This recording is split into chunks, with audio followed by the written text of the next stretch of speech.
Everyone guys, good morning, Radhe Radhe, जय श्री कृष्णा। कैसे हैं आप लोग? उम्मीद करती हूँ आप सभी लोग अच्छे होंगे गाइस। तो आज मैं भी बिल्कुल अच्छी हूँ और सुबह से मैंने निपटा लिया है घर का सारा काम। आज ब्लॉग स्टार्ट करने में मैं बहुत ज़्यादा लेट हो गई हूँ। मैं आपको दिखा देती हूँ। दोपहर के बज गए हैं 12:30। 12:30 बजे आज मैं ब्लॉग स्टार्ट कर पाई हूँ। तो गुड मॉर्निंग तो नहीं, गुड आफ्टरनून ज़रूर है, लेकिन अब बस खाना बनाना बचा है मुझे। तो मैं बना रही हूँ खाना, आ गई हूँ किचन में कि आप लोगों को दिखा दूँ मैं कि यहाँ पर मैं रोटियाँ बना रही थी। और रोटी मैं मिट्टी के तवे में बनाती हूँ ताकि मुझे चूल्हे की जैसी फीलिंग आती है, रोटी ऐसी लगती है जैसी बनी हुई है, इसलिए मैं मिट्टी के तवे में ही बनाती हूँ।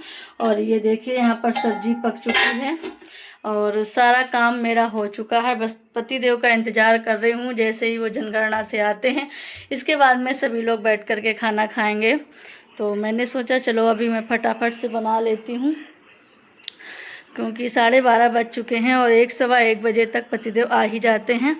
तो आ जाएंगे अभी थोड़ी देर में। और गर्मी बहुत ज़्यादा है, इतनी गर्मी है कि दिमाग ख़राब हो रहा है गर्मी से।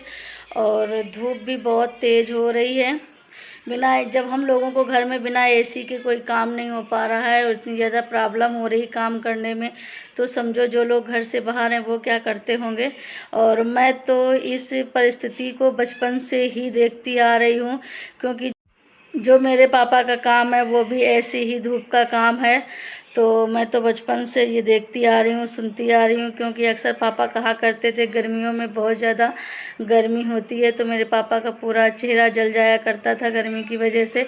मेरे पापा का काम है ट्रांसमिशन लाइन का, जो आप लोगों ने सुना होगा, जो खेतों से टावर निकलते हैं, तो वही टावर वाला काम है। 4 पैर वाले टावर का जो सर्वे खेतों से होता है, तो मेरे पापा उसका सर्वे करते हैं और बाकी टावर लगाने वाले लोग टावर लगाते रहते हैं। तो आप लोग तो समझ सकते हैं कि सर्वे का काम कितना मुश्किल होता है। तो आज मुझे वही फीलिंग आ रही है जब मेरे पतिदेव जनगणना के लिए सुबह से घर से निकलते हैं, दोपहर में 1-2 बजे वापस आते हैं। तो जब वो आते हैं भड़बड़ाते हुए घर में और बहुत गर्मी है, बहुत गर्मी है, इस तरह से कहते हैं, तो मुझे लगता है कि ज़िम्मेदारी बहुत बड़ी चीज़ होती है। मेरे पापा के ऊपर जब ज़िम्मेदारी थी या है ज़िम्मेदारी, तो मेरे पापा भी इसी तरह से गर्मी में पूरी पूरी दोपहर काम करते हैं। और अब तो गर्मी बहुत ज़्यादा होती है, बहुत ज़्यादा गर्मी अब होती है, और इस टाइम मेरे पापा की उम्र भी काफ़ी हो गई है। तो मुझे बहुत चिंता होती है किस तरह से वो गर्मी में रहते होंगे, कैसे काम करते होंगे। पर कोई नहीं, सब भगवान है, भगवान सबके साथ होते हैं, भगवान सबकी रक्षा करते हैं।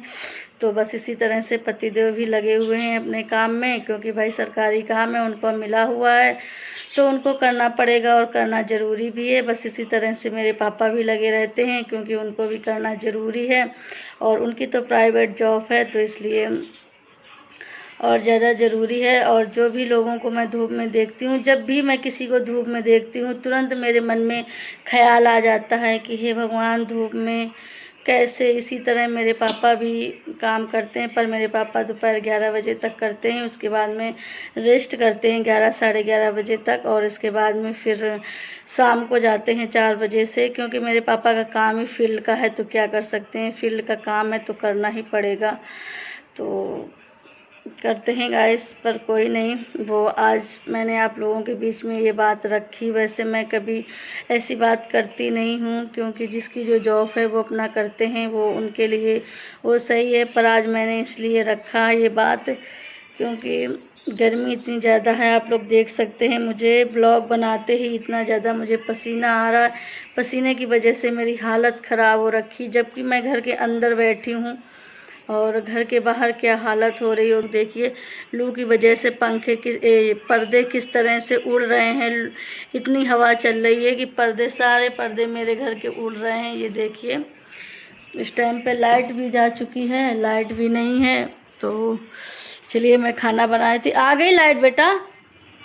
दरवाज़ा बंद करके एसी चला लो। आवाज़, अब मोबाइल नहीं रखो, एसी चला ली है, तो ये दरवाज़ा भी बंद करो बेटा। दरवाज़ा बंद करके लेटो, मैं बस रोटी बना कर अभी आती हूँ, ठीक है? बंद करो दरवाज़ा। आ रहे हो? क्या कर रहे हो बाबू? इतना पेठा मत खाओ, नुकसान करेगा गर्मी में। चलिए गैस, रोटी बना लेती हूँ। रोटी बनाने के बाद में फिर मिलती हूँ आप लोगों से। तब तक पतिदेव आते होंगे तो उनको भी खाना देना है। सो बने रहिए आप लोग मेरे ब्लॉग में। और